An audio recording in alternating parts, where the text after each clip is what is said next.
Hi, I'm Suchitra. I'm South Indian and I hate how every South Indian issue becomes just a South Indian issue because we don't talk about it in English.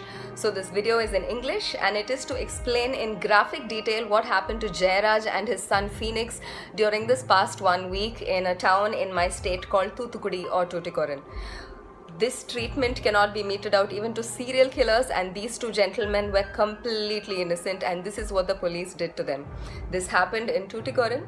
First, their knees were smashed with sticks or lathis. Their knees were completely crushed and smashed.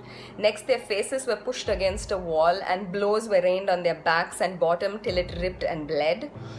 They were stripped completely and not even their underwear was spared. They were completely stripped naked and thrown into jail.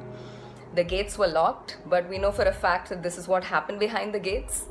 They were taken to a spot where there were no CCTV cameras, and steel-tipped wooden lathis or batons or batons or sticks were shoved up their buttholes several times, and there was also a great deal of torture and damage inflicted on their genitalia because eyewitnesses of the body have stated, they've said that both the genital region and the backside were completely ripped and mangled.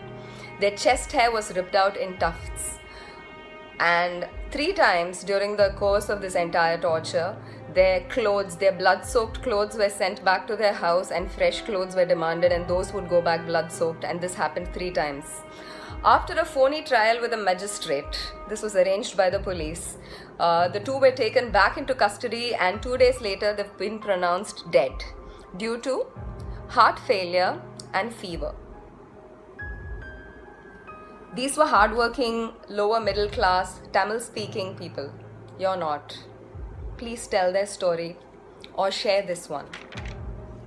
Right now, 2 cops have been suspended and a few have been transferred.